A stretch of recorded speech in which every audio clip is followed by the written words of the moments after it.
Welcome to the Truman Charities podcast. I am Jamie Truman, your host. Do you know what really happens to your child's brain once they turn on their iPad or when they start playing video games such as Fortnite and Call of Duty? Do you know that there is an astronomical increase of depression and anxiety when given access to an iPhone too early? The founder of Screen Strong, Melanie Hempe, knows this all too well. Her oldest son, Adam, was addicted to video games for years before Melanie and her family had any idea what was going on. Melanie has made it her mission to educate families and schools about the dangers of screens. She has now created resources for schools. She's created a screen detox program and so much more through her organization. I personally love the science behind all of this and found the connection between screens and brain function fascinating and a must listen for all parents. Before we dive into this conversation, please take a minute to rate and review this podcast. The reviews mean so much to us and help more people learn about our podcast. So please pause for just a second, scroll down, hit the 5 stars, and write us a quick review. All right, now let's get to this episode. All right, Melanie, I'm so excited to have you on the podcast. I've been following you for quite some time now. I found you because we both had the same guest on, Dr. Leonard Sachs. And Yes. through him, I found your podcast, starting listening to that. And then I ended up buying your book, Screen Strong. So we're definitely going to talk about that and just looking over your organization. So I love what you're doing for the community, and especially for parents now, because we are so confused on like how to navigate technology with our children. But, you know, I know your story because I've been following you for quite some time, but I know that a lot of people don't know about your story about why exactly you started Screen Strong. So can you tell us a little bit about that? Yes, I'll be happy to. So I am a nurse by trade, I guess. That's what you would say. And we have 4 children, and our oldest child became very addicted to video games right under our noses. And I was really disappointed in myself a little bit because I thought I would catch it, just being in the medical field. I thought I would understand it as it was happening, but when things are happening in your own family, it's really hard. And I had no idea that you could be addicted to activity like a video game or even your smartphone. And so we went through lots of years of pain and suffering, I guess you would call it, in our home with our oldest son. He was a good kid. He would do his chores and whatnot, but he just loved his video games more than anything. And so all through middle school, he dropped out of all of his sports and activities and piano and all that. And, then when he started into high school, they gave him a laptop in the high school. And that was a really bad turning point for our family because at that point, I felt like I couldn't control his time on it anymore. And I don't know, Jamie, if you can relate to this or know what this is, but I was a gaming cop mom. And I didn't like that job. And it's one of those jobs you get as a parent that no one ever tells you about. And I was constantly setting the kitchen timer and constantly trying to organize Adam's life off his screen because his screen was always his go-to. So I don't know if that makes any sense, but I hated that job. And it created a lot of conflict because it was like, Adam, could you come upstairs for dinner? Could you come upstairs for your sister's birthday? Could you come upstairs for Christmas? How about opening some presents with us? Everything became more important. And I don't think as parents that should be our job. I don't think it should be so hard, right? Mhm. And so then all through high school, he quit everything else. He had straight A's though. So this really confused me because I think as parents, we grade ourselves according to our kids' grades. So I thought, well, I must be a good parent, because Right. he's getting good grades. And he was my first, and I didn't understand how important his friendships and life skills and time with us and attaching to his family. I just didn't understand all that. And I talked to my friends about it. And this was so heartbreaking. My friends and all my peer groups, they just said things like, well, at least he's not drinking. He's not doing drugs. He's not, doing anything really bad and getting in car wrecks and all this. And I'm like, is this really our bar? Like our bar is so low, but he's in the basement playing video games for 5 hours a day. Isn't there something wrong with that? And, there was a lot of them doing it. It wasn't just Adam. And so he went to college and we were so happy. I could not wait, all my friends were like very upset their kids were going to college. And well, not all of them, the other gamer moms, we were all like, yes, they're going to go start their life. But little did I know that little gamers grow up to be big gamers. And so he gamed all through his freshman year. I had no idea, honestly, at that point, he had lost his game cop mom to set the kitchen timer. So he couldn't really control his time that much. And plus, he was really smart. So it didn't take a lot of effort that first semester for him to continue to make A's. But then he got really caught into the vortex, and we went to pick him up, and he looked terrible. And I have never, and I finally had to ask him in the car on the way home, Adam, are you on drugs? I mean, I hate that, every parent dreads maybe asking that question. And I was just like, there's something wrong with you. And he said, Mom, there is something wrong with me. I've been in bed for a week. I'm depressed. I can't, I didn't finish my classes. I'm not finishing school. I'm done. I'm dropping out. And that game, World of Warcraft is what he was playing at the time. He said that game did something to me, and it really kind of scared him. And we were driving home, and I was just stunned. I couldn't believe that after all these years that was really what was happening, because I thought he was going to outgrow it, right? And so I get home, and honestly, there's really nothing worse than launching a child and then having them come right back, like we call them boomerang kids, and they come right back and they live on your sofa, right, with their hoodie and their video game. And I'm like, oh my gosh, this isn't going to work. And I had 3 little kids at home, middle school and elementary school. And I didn't know what to do. So I did what every good parent does when you don't know what to do with your 19-year-old who's sitting on your sofa. I called the military. And I know this sounds so crazy, but I didn't know what to do. And I thought, he is going to be safer in the military than he will be at my house, because I've had enough. And our family had been through so much. And we didn't know what was happening. And I started diving into all kind of research. I started traveling. I met lots and lots of people in the medical field that were, talking about this.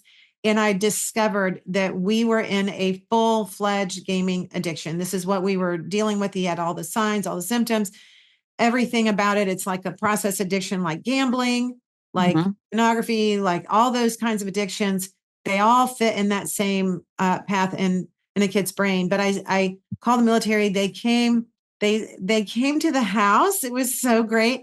And the recruiter went in there, and I said before he came in the house, I said, I don't know what you can do, but you've got to go recruit my son into the military. He needs a different Call of Duty because he's playing Call of Duty right now. And the guy must have known. This must have just been a common thing, because he says, yes, ma'am, I've got your back. And so bless his heart, Adam went into the military. He did great. He got what was perfect for him.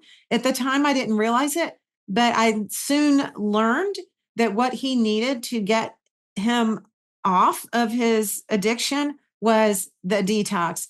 And so he got 14 weeks of the most incredible detox. It's called basic training. Right. And they, he got up every day at 5:00. He exercised. He was on a very rigid schedule. There were no screens, no nothing. He had nothing. And his brain had a chance to reset. And then as I was going around doing all my conferences and learning all this stuff, that's what I was learning. I was learning this is an addiction. It's a chemical addiction. When Adam said that game did something to me, he was exactly right. That game changed the chemistry of his brain, the dopamine and the cortisol, especially, and the other neurochemicals that are involved with gaming, as well as social media and phones and all that screens, the interactive screens. And so he did very well. He came back and he finished school, and we're very proud of him. And in the meantime, I was dealing with my 3 younger kids, right? And I thought, all right, we've already made this really bad discovery with this first experiment that we did. This did not work. Right. So I told my younger kids, all right, guys, listen, Melissa, no smartphone. Are you kidding? Like, I'm so over it. She got a flip phone all through middle school and high school. And you know what? She did great. It was great. It was awesome. She ended up going into her sport and diving in, and she got a D1 scholarship at a huge university. And I'm thinking, wow, if she'd had social media, that might not have ever happened. And then my younger two boys, the twins, I said, guys, sorry, but we had a disaster with this video game thing, and they grew up with it. They knew the arguments and whatever. And they're like, oh my gosh. So I said, no phones for y'all and no video games, and you're going to be fine. And, I gave them a list of life skills that I wanted them to learn, just this long list of things. I said, this is what we got to focus on. And Andrew said, Mom, I'm not ever going to be able to play video games because it's going to take me 18 years to learn how to do all those things. And I said, yes, sir, it will. We're going to focus on your life skills. That's the plan. That's the plan. And you're so smart. And so guess what we did? We had so much fun, with the little guys. And yeah, they wanted to play video games. And yes, they wanted all their phones and whatnot, but I flipped it. And we turned our house into the most fun house ever. I spent, instead of money on counseling, like we had to do with Adam, which never worked, by the way, that's a whole nother podcast, but I'll tell you, the counseling world out there with this issue, they're so behind and they don't get it. And it's like, it's just so it was such a disaster. So I basically told the guys, I said, look, if you want something for the backyard, you want a trampoline? Sure, we'll buy a trampoline. You want sporting equipment? Sure, we're going to buy that. You want food? Because that's really all they want when their friends come over. So I spent lots of money on food. And of course, our house was kind of the fun house to come to, because guess what? We didn't play video games over here, and we didn't have phones. And, sure, we're not screen free, and we watch movies and documentaries, and we have a lot of fun with that. But the kids had so much fun over here. Mm-hmm. And so as a result, my younger three kids developed so many more friendships. See, this is the myth. The myth is that your kids won't have any friends if they don't have screens. That is completely wrong. They developed so many more friendships. My daughter and my younger boys are so much more attached to our family and to our values. And we just had more fun. Mm-hmm. It was way more fun than sitting and arguing with with Adam, who was in the basement all the time, missing out life and missing out on our family. And so that's kind of my story. That's how we started Screen Strong. Let me tell you the funniest thing. When Adam went off to, the military, and everybody thought I was crazy, I'm like, oh, no, he's fine. He's going to get a purpose. He's got to find his purpose. So the counselor at the school called me, and she said, you know what? I would love for you to come and do a little workshop with all the things that you're learning. Because I literally was going out to all the neuroscientists and the conferences, and I was learning all this stuff about screen addiction. So I put it together in a slideshow. I went over to the school and I brought 25 little handouts because I thought, well, this will help. And we had over 100 people show up. It was crazy. So it wasn't just me. It was like the majority of families and parents and kids were really struggling with this. And this was, 8 years ago. I mean, that was a while ago, but now it's even gotten worse, as you know, with the phones, right? Mm-hmm. That's been the biggest thing ever, the biggest problem. Because now we're just putting all their little video games in their pocket. Like, this is such a bad idea, right? So I learned all about the science. I learned all about, the neuroscience and how all that works. And then what I did is, because I'm a mom too, with 4 kids, I was able to explain it to parents in a way that they didn't have to go to medical school to learn all the things. And so our material is really designed, it's all rooted in science. It's all evidence-based. And my goal is to take that science and put it in such a simple format that every family can understand this. Because if you don't understand the why and how you're managing screens in your house, you will not do a good job. You will be like, just blowing in the wind with every little, opinion that comes out there, because there are many. Everybody's jumping on a bandwagon trying to tell everybody how to manage all this stuff. And I'm here to tell you that you cannot manage an addictive activity. You have to walk away from it. You have to delay. You have to not even delay. You just have to set it aside and do the work of childhood first. You have to get executive functioning skills in your kid's life. And then screens are going to be here forever, right? They're not going anywhere. Your kids will have plenty of time when their brain is big enough and cemented enough, after they've gone through those sensitive stages of development, they're going to have plenty of time to be fine with that. Jamie, when you first got your first smartphone, like me, the first thing we did, we didn't think of doing something stupid on it because we were adults. Like, we were using it as a tool. But when we give an adult tool to a kid, they're not going to use it like an adult. So we've really missed the mark on this in our culture. And I believe it's like the smoking campaign. We're going to look back in just a few short years and we're going to look back and say, how in the world did we ever give this stuff to our kids? Just like, right now, if you see a teenager running around smoking a cigarette, you're thinking, where are his parents? Like, he should not be smoking. Does he not know the medical, dangers of all this? And so that's where we're going to look. And I think that the pendulum has gone so far out. I mean, we're giving smartphones to first graders. This is ridiculous. I think that it's now shifting back to the middle because, it has to come back to center, right? This is the way everything in culture is. It has to come back to the center. Shift. Yeah, it has to shift. And we have the truth. And you have to look at the truth and the facts. And we have to get our emotion out of this. So in your book, which I really loved, and you mentioned a couple misconceptions and you go through a couple more, and also you just had a podcast too, where you're talking to Dr. Anna Lemke. Yes. About the dopamine effect in your brain.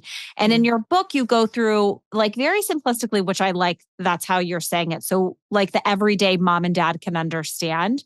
Can we go a little bit into your chapter about brain science? Yes. So the first thing, whenever I do in a conversation with, an organization, a group, an audience, we have to start with the beginning. And the beginning is, what are we talking about when we're talking about screen time that is toxic? So we've got passive screens and we have interactive screens. So when you're watching a movie or a documentary or a baseball game with your kids, that's very different, right? That's a passive form of entertainment. You're sitting there, you're watching, you're not getting up every 2 seconds and pushing a button on the screen and then reacting, and there's no volley going back and forth. But when you are on a video game or, social media, I mean, you have to interact with the screen. So once that interaction starts is when the brain starts changing. And there's this area in the brain, in the middle of the brain called the limbic center, and that's kind of the emotion center, and that's where the dopamine addiction reward pathway is. And that gets stimulated. So for a child, especially, now adults, our brain gets stimulated too. But when you're older, it doesn't have quite the same effect, although I can talk about that in a minute.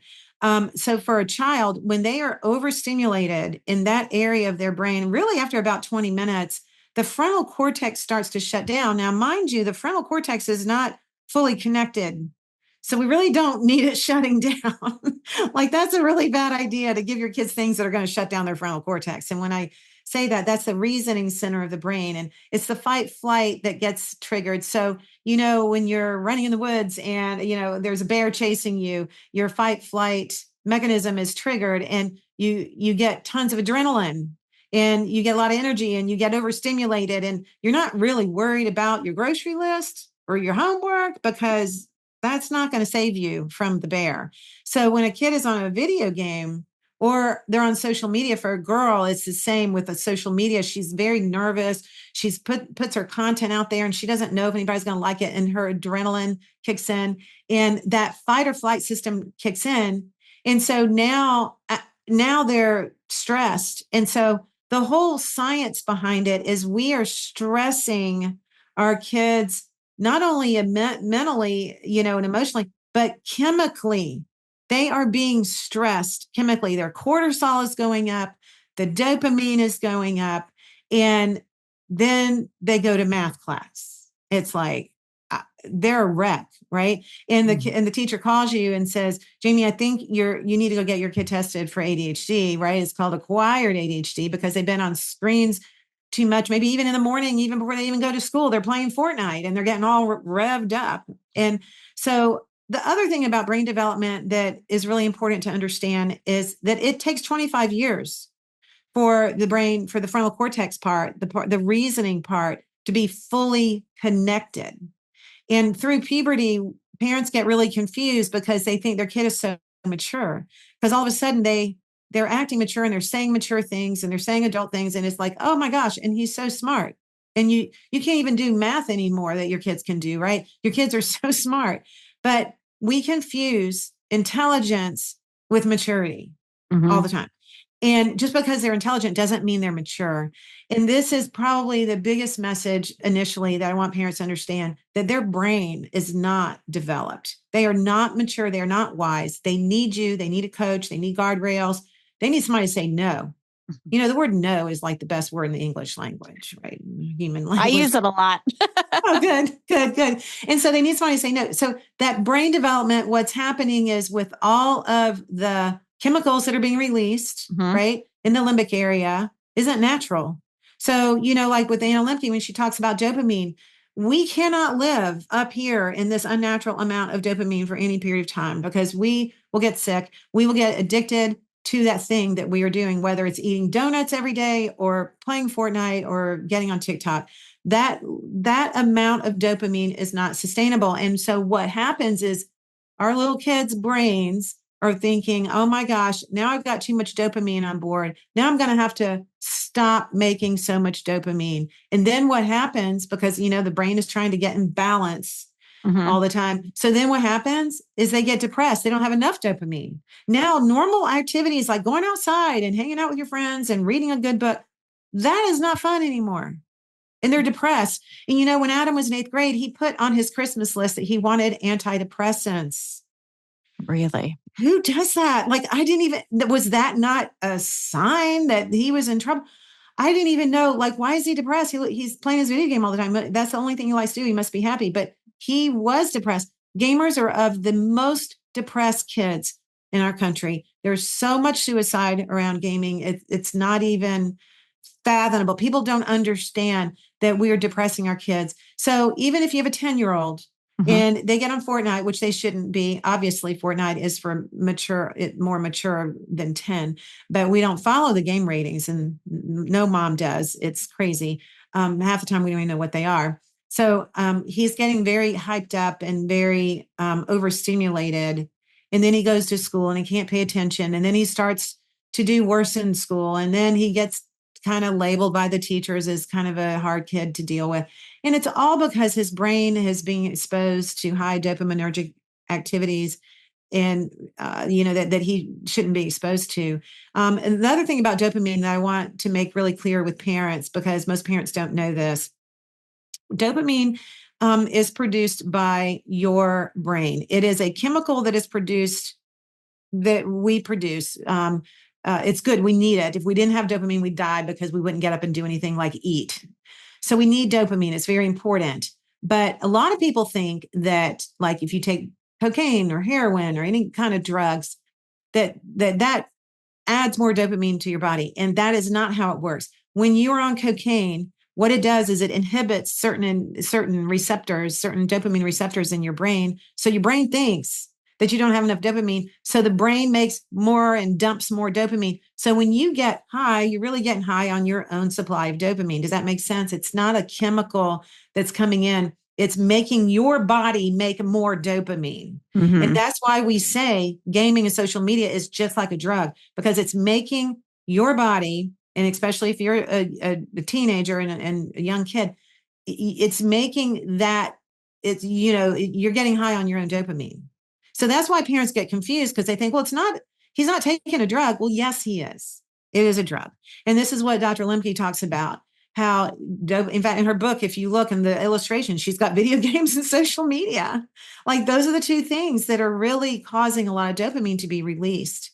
So I think parents need to understand the brain science. The other little piece about brain science is through puberty, the pathways that your child is using, like whether they've learned a foreign language or they've learned a sport, they've learned any kind of skill, they're learning executive functioning skills, all those pathways in the brain, when they get to be around puberty, the brain says, okay, we got to clean things up. What are we using? What are we not using? The things they're not using get pruned away. The pathways they are using get stronger. And so think about this.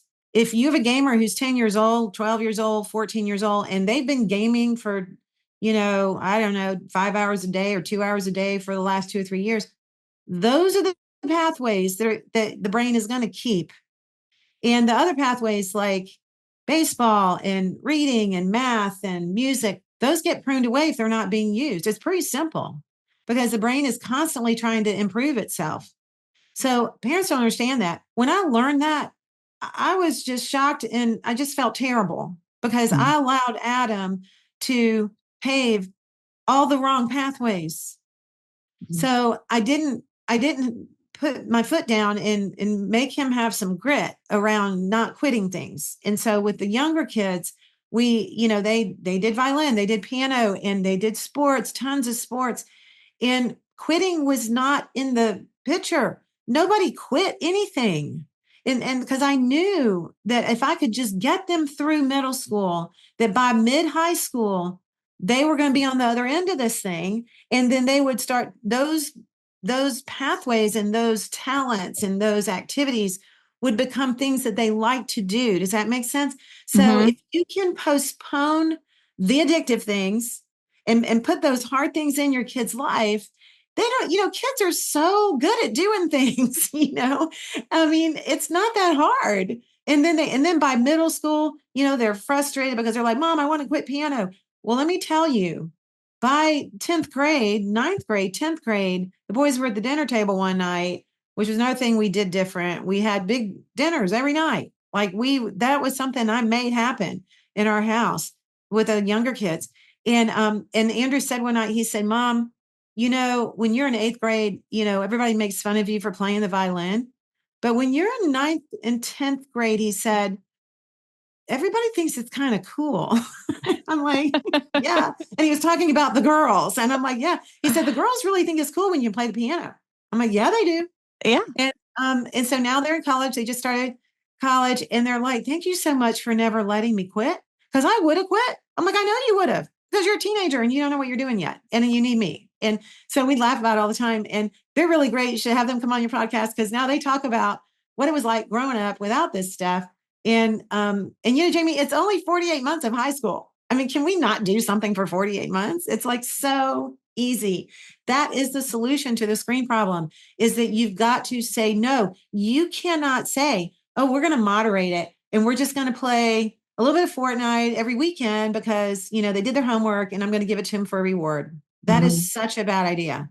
Yeah, It I is. hear a lot of parents doing that.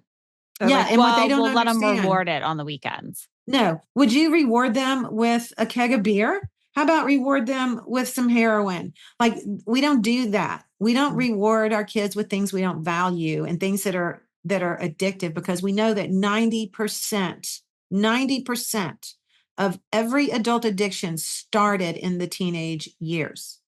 Mm-hmm. That is That's a true. Yeah. huge warning sign that we do not need to pave their brain for addiction because we also know that one addiction leads to another. And this is what Dr. Lemke talks about too in her book. And we know that if a kid is addicted to Fortnite when he's 10, the chances that he's going to be addicted to pornography when he's in 10th grade is really high. It's Really? just very high because it's that same area of their brain, that limbic area. It's that pathway is getting paved in their brain. So now Fortnite isn't going to cut it. Now it's going to be Call of Duty, then it's going to be Grand Theft Auto, then it's going to be porn. That's the natural progression. And then by the time he's a senior, then it's pretty much going to go into pot. That's what we see over here. It is so common. I don't have my studies, done on any of that. I can just tell you from my work in the last 8 to 10 years, this is what is the most common trajectory. In fact, right now we've got so many parents with eighth graders that are addicted to pornography because everything is shifted back. So when it's like saying to your child, "Oh, well, Melanie, actually, isn't Minecraft okay and isn't Fortnite okay?" Well, you know what it's like? It's like going to the strip club and just not going into the pole dance room. Okay, yeah, no, you're still in the strip club. Like you're on the screen, you're in that environment. When you are on Discord, when your kids are on Discord, that's the big thing they get on when they're playing video games. There's so much going on in there. There's a lot of sexual content, a lot of sharing of nudes. There's all kinds of stuff going on that parents don't understand. They just think it's like Pac-Man. Oh, well, I played Pac-Man when I was growing. No, it's not Pac-Man. This is not what they're doing. The whole virtual world now is very, very different. And So you've got to. Is Discord where they can speak to other people that are playing the game? Is that what you're talking about? Yes. Okay. Yes. It's like social media. And honestly, gaming is like social media too. I mean, it's all because they think they're being social, they're getting out there, and you actually have no idea. And we're so careful to protect our kids from being around bad people. And then we put them online and it's like sending them to the city dump to get their dinner tonight. It's ridiculous. Yeah. Can you find some little good thing there? Yeah, maybe there's some little friend that they met at a camp and they can go and play and feel like whatever. But you know what? They are not making friends. And that's why we're in the middle of the mental health crisis that we're in. It's very simple. Our kids are lonely and they're depressed and they have detached from their families. It's those three things. They're lonely and depressed. They're anxious as heck because their brain is in fight flight mode all the time on social media and on video games. And they have detached prematurely from their family. This entire conflict and problem in our country that we are seeing right now can be summed up in one word. Our kids have detached from their families. They have left home base and they're out floating around in the ocean somewhere, and we have got to go get them back. And we don't understand this because we think they're having fun and we think, well, that's where all their friends are. Well, that's like the oldest trick in the book, right? You would you jump off the cliff if your friends told you to? I mean, we have to get our kids back. We have to, and what I mean by that is we have to start spending more time with them. We have to, because we are all on our screens too. And this is something, with families. And sometimes I go on podcasts and the host says beforehand, well, we don't want anybody to feel guilty. Well, I'm so glad you didn't say that because I do want people to feel guilty because without guilt, you won't do anything. You've got to feel guilt something. To change. Yeah. Yeah. Yeah. It's And then healthy. it's healthy. And you don't live in that shame for too long, maybe just for a few minutes, but you think, you know what, this isn't working. And no matter what I try to do to put the round peg in the square hole, it's not going to fit. And I've got to do something about it. And I have people ask me all the time, don't I feel terrible about Adam? Well, yeah, I did for about a minute. And then Adam and I made our peace and he feels terrible too. He's like, Mom, I had like the worst childhood ever. And that's a terrible thing to hear from your kids. But he's like, you've got to go share this message and you have to go save as many kids as you can. And so that's why I get up every morning because I know the truth and we have to promote the truth and we have to stop getting so worried about our emotions. And our kids are going to love us for it. They're going to know that you care about them and you have to say no to this stuff for now. You cannot moderate it. And it's not moderation in all things, like I said a minute ago. That's not what a good coach does. And you have to take that parent hat on off and put your coach's hat on. And a lot of men especially understand this analogy. When you were in high school, you had really good coaches, but your most favorite coach was the one that pushed you the hardest, but they also loved you and they were very warm and caring, but they pushed you. And that's what we have to do as parents. And that is from the research, what we know is the best parenting style. The parenting style that says, I'm going to be really strict, but I'm going to love the heck out of you too. And so that's the parenting style that we have to look at when it comes to screens. We just say no. So we can't even try to dole it out in little pieces. It just doesn't work. Now we can enjoy a nice family movie and watch a documentary or watch a ball game. That's not what we're talking about. We're talking about isolated entertainment, screen time when everybody's off in their own little corner of their house. Every minute that your kid is on a video game is a minute that they are away from doing something much better for them. And I'm not talking about being a tiger mom and doing dumb things. I'm talking about just basic life skills, autonomy around how they keep their room, cleaning the house, how they organize their homework. And then they should get a job. If, they're old enough, they should have a job.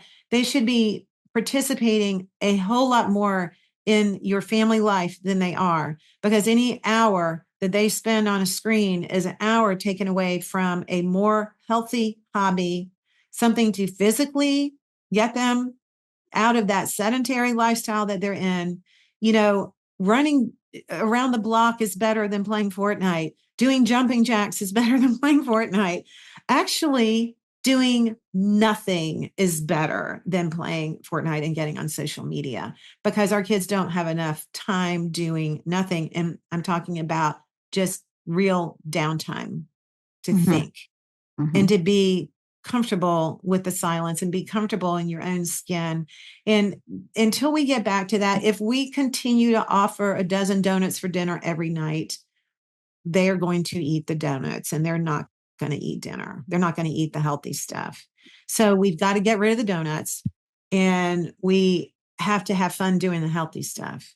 And I think kids out there, the mental health crisis that we're in, they are begging. They are desperate for their families to spend more time with them. They are not really begging for more screen time. And they're begging for someone to be tough and to say no. And I've talked to so many teenagers that have said, we don't really like social media. We wish nobody had it. And that is true. If they all got to vote, they would all vote not to have it and just hang out with each other instead, because that's really what they want. And so that's what Screen Strong is all about. We wrote our curriculum. We have our new kid curriculum. I don't know if you've seen that. Yeah, I wanted to talk a little bit about what you offer. Right. So on our website, you can go on our website and join our Connect group for free. It's a non-social media forum where you can get in there and get your questions answered and get support, because you've got to have support. If you're going to go Screen Strong, we call it, if you're going to take the Screen Strong path, that means you're going to detox your kids, right? So we have a free 7-day detox, but then we have a 30-day detox in our Connect Plus group. It's only $15 a month. It is the best $15 you'll ever spend. But we have a Connect. We have the 30-day detox, and we'll show you how to take this out of your house for now and what to do instead, because it's all about replacement. And we have, of course, I write a Substack every week and a podcast every week where we bring on, different doctors and stuff. But we have a new curriculum right now that just came out this year, and it is called Kids, Brains, and Screens. That's our signature series. We have a Kids, Brains, and Screens, a digital course for parents, which is really good. Gives you a deep dive into all of the stuff that you need to know. And then the Kids, Brains, and Screens for students is like a graphic novel. So I don't know if you've seen it. I've got a copy back here. It's literally it's like a graphic novel. It's got beautiful art in it.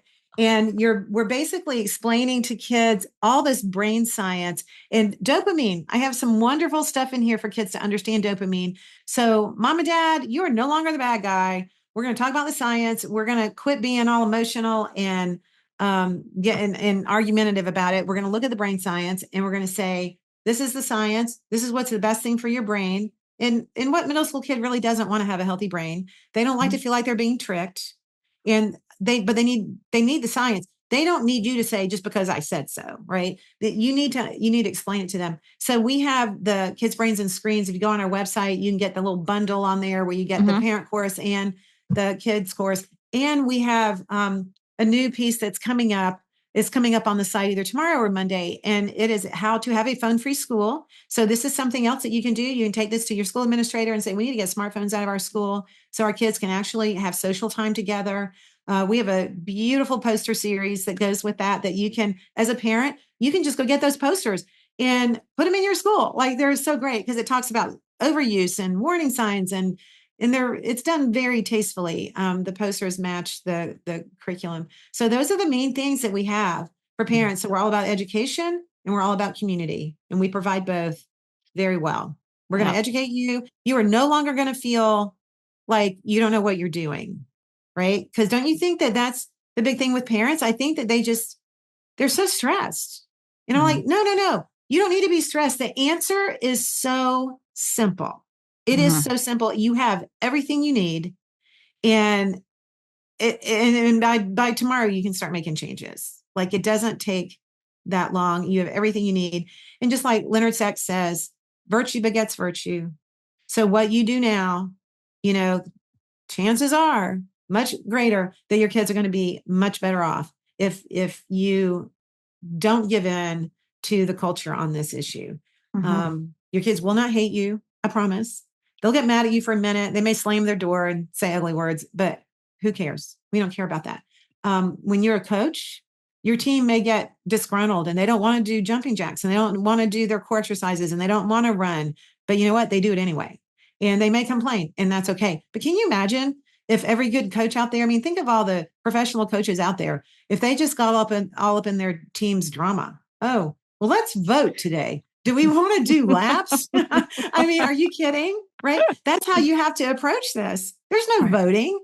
I think that we're trying so hard to make our kids adults. And again, this is what Dr. Sachs talks so much about. We are hurting our kids when we treat them like adults. We're hurting our kids when we let them vote. They don't get to vote. They need a leader. And you as a parent need to lead in these very difficult issues, because with what you'll find is when you say no, and when you are confident about that, because you've been to Screen Strong and we have your back, and you got all the right words over here. Like, we're going to Mhm. teach you how to do this. When you learn how to do that, your kids, it's just amazing. Moms, I get emails every day and they're like, oh my gosh, we got rid of the video game and now my son comes in the kitchen every night before dinner and we just talk. And while we make dinner, like, he's never talked to me so much. Like, that's usually the first thing that we hear is there's so much more conversation. And that is 100% always a good thing. That's what we want. We don't want our kids to be isolated. We don't want them to eat donuts all day. We want to feed them really good food, and we want them to be attached to our family instead of to that video game, because they will be attached to one or the other. Adam was very attached to the virtual world. That was his family. That video game family was his family.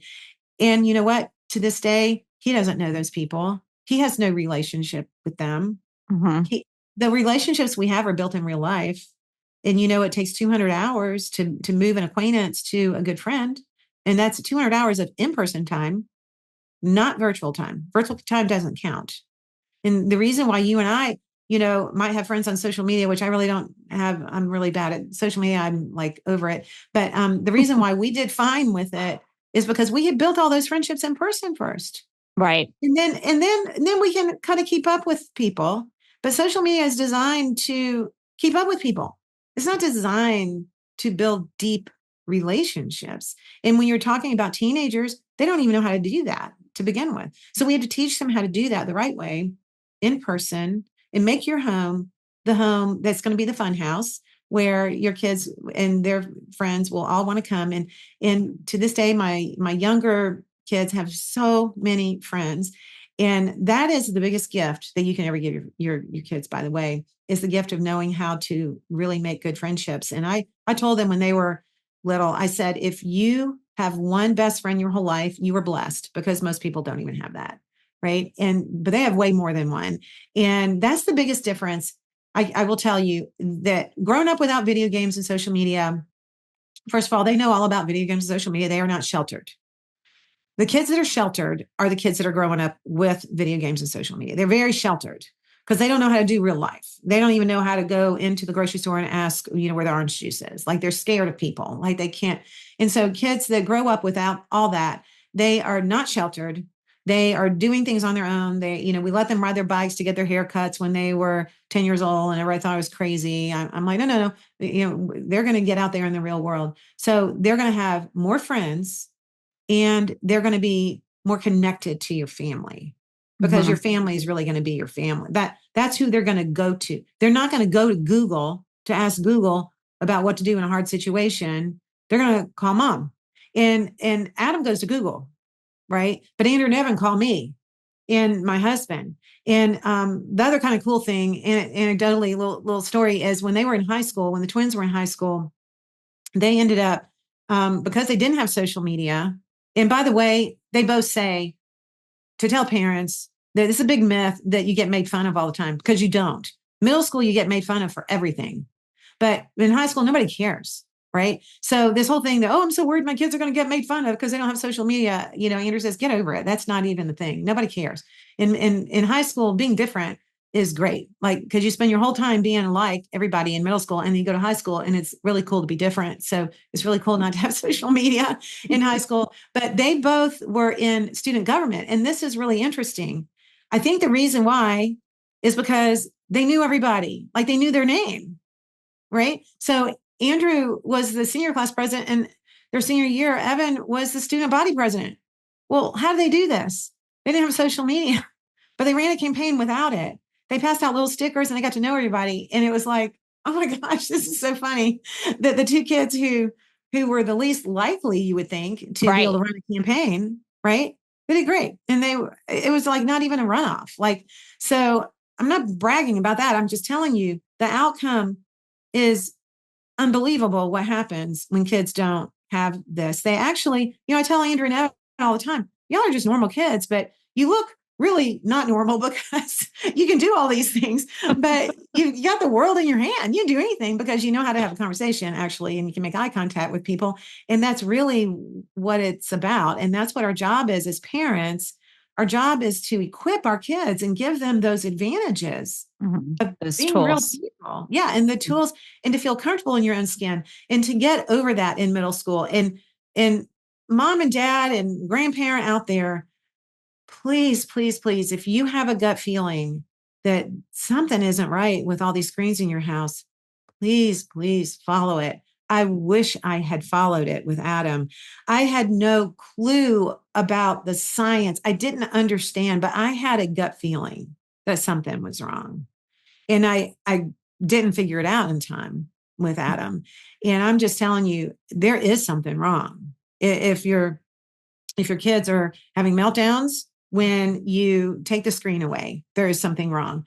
If they are playing more and more and more over time, and you know what I mean, there is something wrong. If they are choosing their game over being with people, there's something wrong. Like if your kid's playing on his game, or your daughter's on the phone, the doorbell rings and there's somebody coming to play with them and they don't want to go, there's something wrong. If it's the only thing that puts them in a good mood, there's something wrong. If they can't list 3 things they like more than their screen, there is something wrong. If they can't say they love baseball more than Fortnite, there's something. You gotta have real life. That has to be more fun. That has to be their go-to. If they're lying to you, there's something wrong. If they're playing their video game for 20 minutes and they don't get bored after 20 minutes, that's Adam's test. He says if a kid doesn't get bored after 20 minutes on their screen, he's in trouble. So, Smart. and the lying and the sneaking around, and the warning signs were all there with Adam, and I didn't put it together. So my mission is to just explain that. I'm not about telling people what to do. You can do whatever you want. I'm just, I just want people to know. Yeah. I mean, you make sure that I think a lot of parents are equipped with the information that they need to know to make the best decision. And I love so I find science so fascinating. So when you break down the science of the brain and what exactly is going on, like that was my favorite chapter. Yeah. And Screen Strong has really helped. So our school that my son goes to is phone free, no cell phones. That's However, awesome. one of the schools nearby, they do have phones. And so she's taken your material and is getting all of these parents together to try to get that. So it is a phone-free zone as well. Yes. So you're helping so many communities, and I really love everything that you're doing. I'm going to make sure that we put your podcast, because I listen to that weekly. It's fantastic. I love all the guests you have on. I learned so much. By the way, Christmas is coming up. Please, no one give your kid a screen for Christmas, because you're going to have to take it away. And so then they say, well, this is the gift you gave me. And I'm like, no, it really wasn't a gift. It was a really bad idea.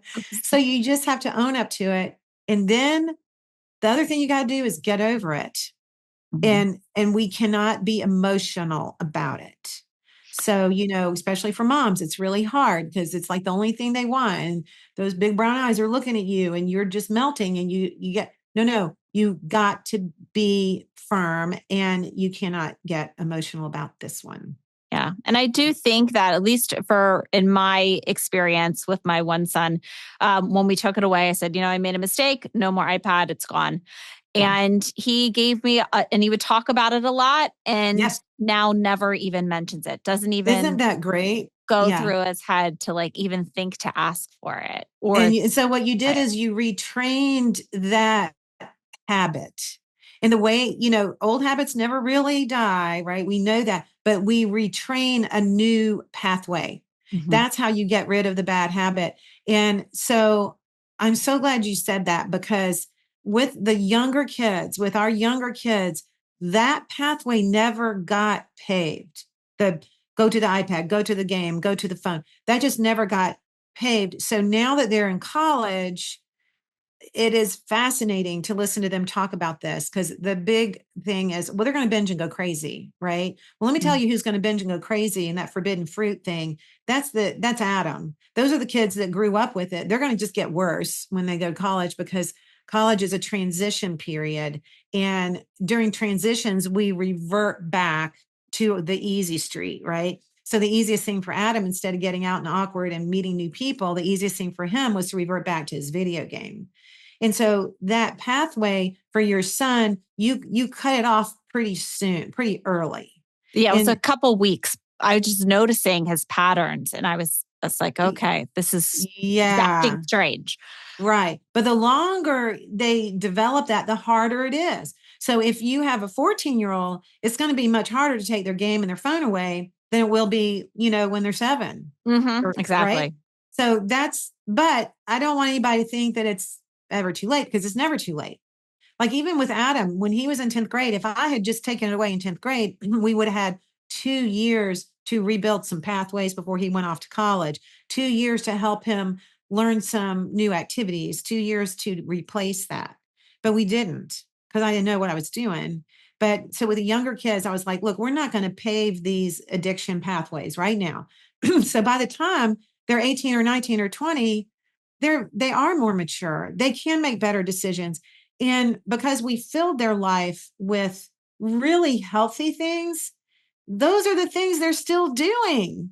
That's what they're doing more of. In fact, let me tell you, it's so crazy because they complain about their violin and whatnot, when they were little. But Evan just put his second Spotify album out that is fabulous. It's his piano.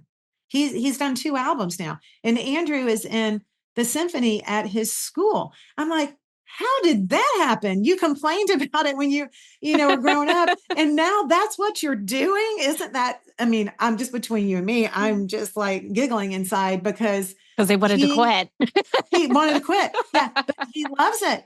And so that's the pathway that got paved for him. So that's what he loves to do. And he feels comfortable doing it. And I'm like, this is so great. And he'll even every now and then when he comes home, because he says, Mom, I practice now more than I ever practiced in high school. And I'm like, oh my gosh, are you really saying this? Because I used to have to put the kitchen timer on for them to practice their violin, right? And he's like, I practice every day. Like, and I'm getting better. He said, it's really crazy. Like, I'm getting better. I'm like, of course, if you do anything an hour a day, you're going to get better. And so that's a really good tip to leave with you. Whatever your kids are practicing right now is what they're going to get better at. So if they're on their phone for an hour a day, that's going to add up. If they're on their video game an hour a day, that's going to put them on a whole different path. And as a parent, as their coach, you are their life coach. We have to put the things in their life that are good for them. And I'm not saying that they don't get to pick some of their activities, but there's a period of time when a kid is growing up where the parent really kind of has to direct that. Because if you let them vote when they're, in 6th grade, they're not going to vote for cross country. But cross country is really good for 6th graders. They're gonna go for the low effort, high reward stuff. And so you really just got to get them through middle school, honestly. I think that's the big answer. Yeah. Middle You got to school's get them tough. through middle school. Yeah, it's really tough.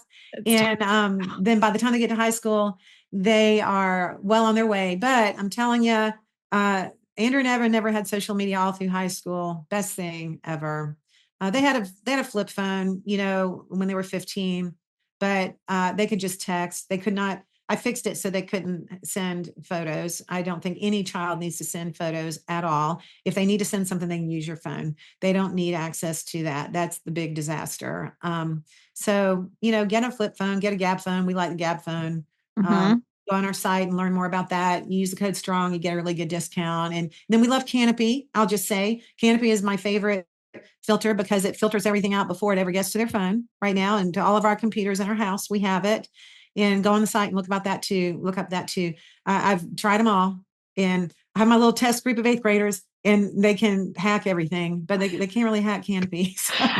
That is the smartest thing to do. I'm like, if you want someone to hack something or figure something out when it comes to technology, go to like a 14-year-old. That's right. They'll be able to do it for you. But Melanie, that's their job. I could talk to you all day. Okay. I know. I wish we could. But is there anything, before I let you go, is there anything else that you want to, leave on? Is there anything we haven't talked about that you think someone should know? I just want to encourage everyone listening that it is not too late to go get your kids and to save your kids.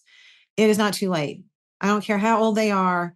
And if they're little, good for you. You're learning this information now and you don't ever have to go through the pain and suffering. But if you are in pain and suffering, we are here to help. And I don't want that to sound like a commercial. I really mean it. You can email us, team@screenstrong.org. Go to our site, screenstrong.org.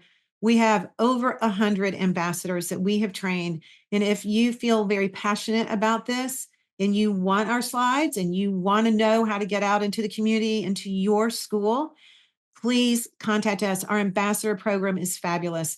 And we will train you, and you can be an ambassador, and you can be that champion in your school that promotes these non-tech activities. Have fun with your kids. You only have really just a few more summers with them when you look at the scope of life. And 48 months is a really short time during high school that you need to get them off these addictive screens so you can enjoy them. So thank you so much for having me. Oh my gosh. Thank you so much for everything that you do for all the parents out there. And I want to thank everybody for tuning in to another episode of the Truman Charities podcast. And didn't you find this episode mind-blowing? I know I mentioned it a little bit in the episode, but I took my oldest son's iPad away years ago, and I had given it to him, and I noticed the kind of addiction happening very quickly. And I took it away. It was really hard at first. He definitely was not happy, but honestly, after about a week, just stopped. And it's hard. And I know detoxing your kids from screens is really difficult. But after listening to Melanie and learning about everything with the brain, the connection between the brain and screens, oh my gosh. So please, if you liked this episode, like I mentioned before, please rate and review this podcast. It means so much to us. And while you're at it, click the subscribe button so you don't miss any future episodes. If you'd like to follow us, you can follow us on Instagram at Jamie_Truman Charities, Facebook at Truman Charities. You can follow me, Jamie Truman, on LinkedIn. And go into Truman Charities, find out when our 3 events are this year, plus our Bethesda's Best Happy Hours we have coming on. Sign up for our newsletter so then you don't miss any of our upcoming happy hours or events. So go to trumancharities.com to do that. And then, of course, I wrote the book, Vanishing Fathers, The Ripple Effect on Tomorrow's Generation. 100% of the proceeds from that book go directly to charity. So make sure to pick up a copy of that on Amazon or any online bookstore. Thanks again for tuning in to another episode of the Truman Charities podcast. Until next time. If you liked this episode, please make sure to rate and review our podcast. That is how more people learn about the Truman Charities podcast and our organization. And to make sure you don't miss any of our future episodes, subscribe.